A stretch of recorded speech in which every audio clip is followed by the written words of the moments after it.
Yeah. Today we are going to talk about a very special question. This question comes from the recent times where lots of teachers are moving to different countries to teach and they are getting amazing job opportunities.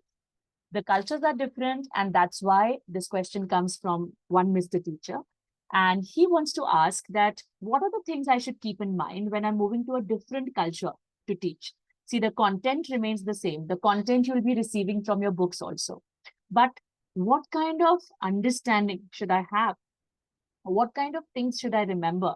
Or any tips for me before I move to that new culture, new school, or new country?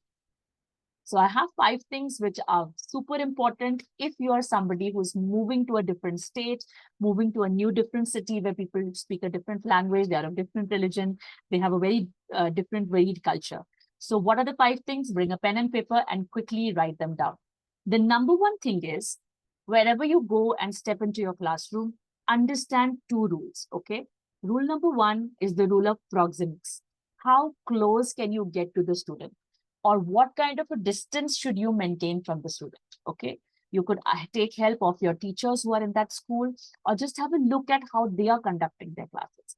Okay, so different cultures have they give a lot of importance to how much close can a teacher go towards the student. So whether you can stand near their bench, or whether you need to stand near your table or the blackboard only, understand all these things. This is the rule of proxemics. Rule number two is the rule of kinesthetics. Kinesthetics means that when you're talking to the student, can you give them a high five? Can you touch them? Can you give them a job? Good job. Okay. Can you give them, a pat on the back by saying that, okay, you did a great job. Can you do like this? Can you pat their heads like this?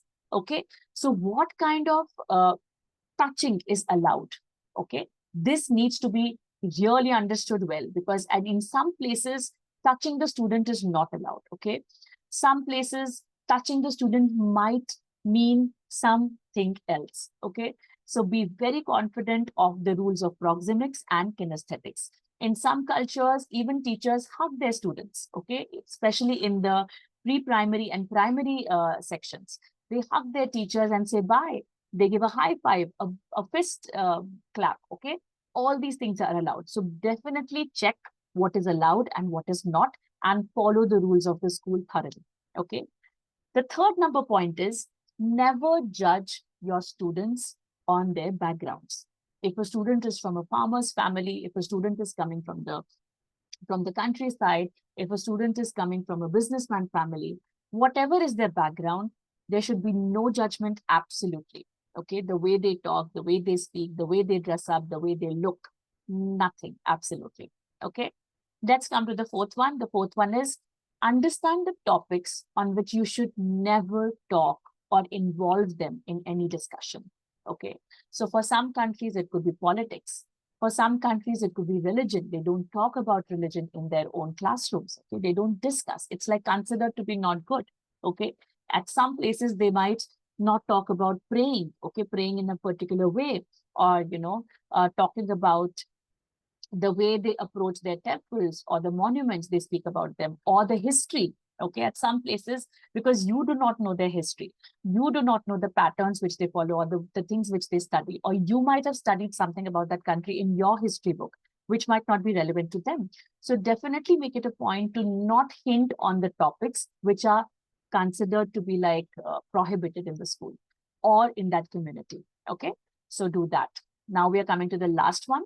The last one is understand what kind of learning happens in that culture.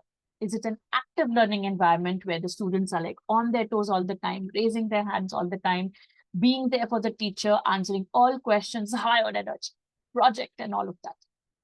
But there could be some cultures where they just sit and listen to the teacher quietly without stopping the teacher in the middle, without asking questions.